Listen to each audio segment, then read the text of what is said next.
Olá, comentários do Evangelho de João, no capítulo 4, do versículo 39 ao 45.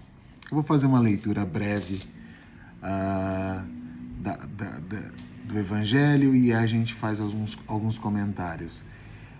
Diz assim: muitos samaritanos daquela cidade creram nele. Samaritanos que creram nele depois do testemunho da mulher.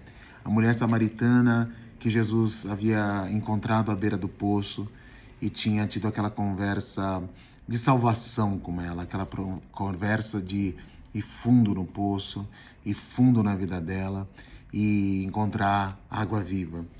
E essa mulher sai, deixa o seu cântaro e vai à cidade falar com os homens e diz: encontrei o Messias. E ele disse tudo, ela diz, ele disse-me tudo o que eu tenho feito. Certamente não é uma acusação do que ela vinha fazendo, mas ele sabe de mim. A ideia é: ele sabe de mim de um jeito que ninguém nunca soube de mim. Indo, pois, o versículo 40, indo, pois, ter com os samaritanos, eles rogam que ficasse com eles. E ele fica ali 2 dias. E muitos creram nele por causa da sua palavra. Então Jesus fica, se assenta, Jesus dorme, Jesus come, Jesus se levanta e Jesus fala com ele, conversam com eles. E eles creram nele por conta da palavra. Vejam que não há nenhum sinal miraculoso no encontro dele com a mulher, no sentido mágico, no sentido do extraordinário. O que há é uma palavra, o que há é um caminho de instrução, o que há é um encontro com a vida, mais que um caminho de instrução, é um encontro dessa fonte da vida que jorra para a vida eterna, desse rio de água viva que há dentro de cada humano, que jorra para a vida eterna. É sobre isso que Jesus está falando, e eles creram nele por causa da sua palavra e diziam à mulher. Então eles dizem à mulher: olha, a gente já não é pelo que você tem dito que nós cremos, porque nós mesmos o temos ouvido e sabemos que esse é verdadeiramente o Cristo, o Salvador do mundo. Então a experiência deles é interessante porque eles passam, conta pra gente talvez um pouquinho do processo, né? A gente ouve a respeito de Jesus, a gente ouve a respeito do dom da vida, do poder da vida, e a gente ouve através dos outros, e as pessoas dizem: olha, tem uma coisa que me fez bem, mais que me fez bem, que descobriu em mim a fonte da vida. E depois você diz: ótimo, eu quero conhecer isso. Mas depois de um tempo eles dizem: a gente agora conhece porque a gente também ouviu.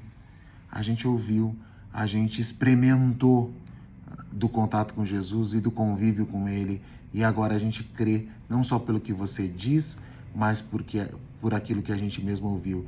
Isso conta da importância da gente percorrer um caminho próprio, um caminho de conhecimento, um caminho de relacionamento com Jesus e com a sua palavra, e com as suas palavras, que é esse encontro com qual é a palavra de vida que o Cristo traz, qual a palavra de vida que é o Cristo traz para a gente, qual a salvação que o Cristo traz para nós que somos samaritanos, nós que não somos os judeus, nós que não seríamos contemplados de acordo com os nossos vizinhos por essa salvação, e eles têm uma experiência pessoal com aquilo. Isso é importante, porque é importante que a gente aprofunde o nosso relacionamento com Deus, com a palavra de Jesus, com a salvação, nesse sentido amplo e interior, a gente mesmo ouvindo, a gente mesmo perguntando: eu quero ouvir tua voz,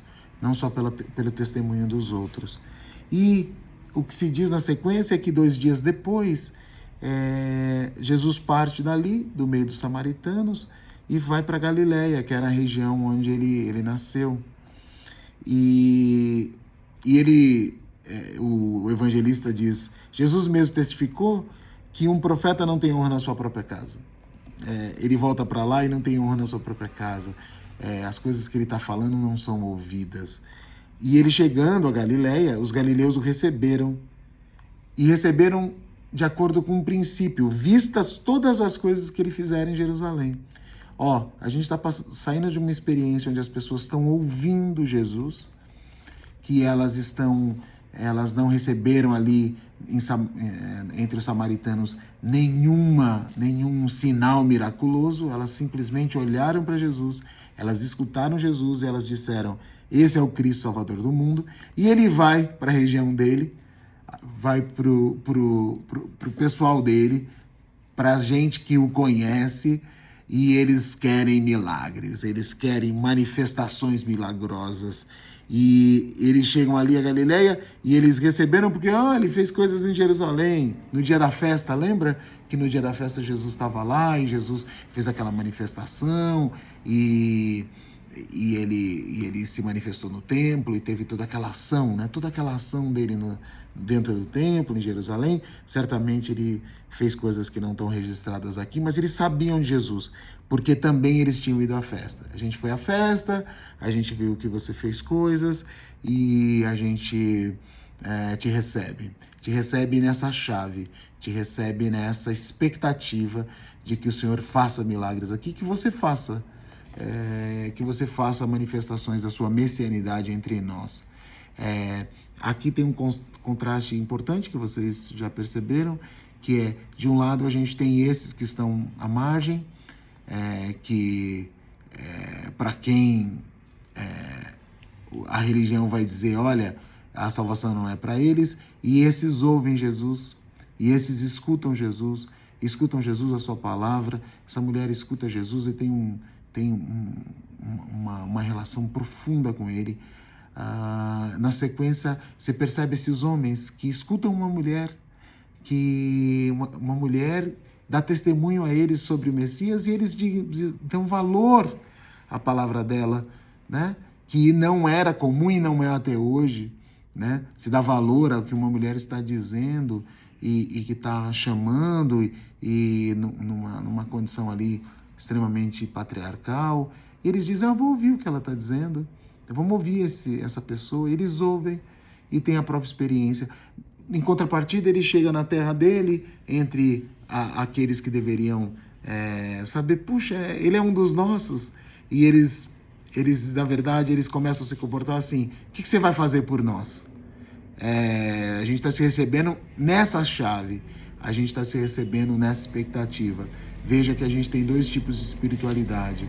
Uma espiritualidade que ouve, que reconhece Deus em Jesus, e diz assim, olha, aqui eu estou diante de Deus em Jesus, porque essas palavras que ele está dizendo, ele sabe de mim, ele sabe de mim, ele sabe profundamente de mim, e o que ele está dizendo aponta para a salvação, para a nossa salvação dessa condição.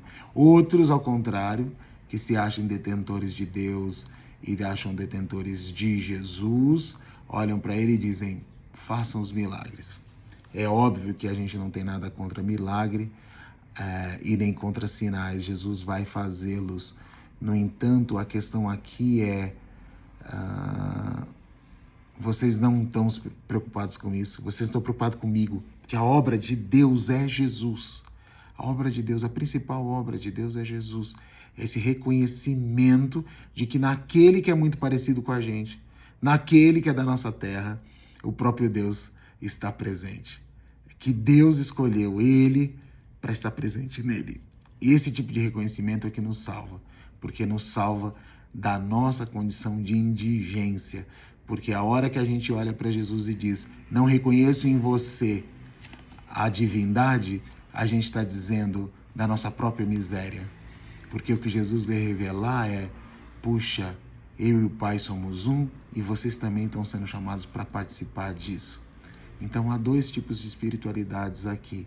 Uma que olha para Jesus sem dar a ele nenhum valor e pedindo dele coisas, manifestações, garante aí que você é quem é, e outra que simplesmente ouve a sua palavra e diz, a salvação chegou na minha vida.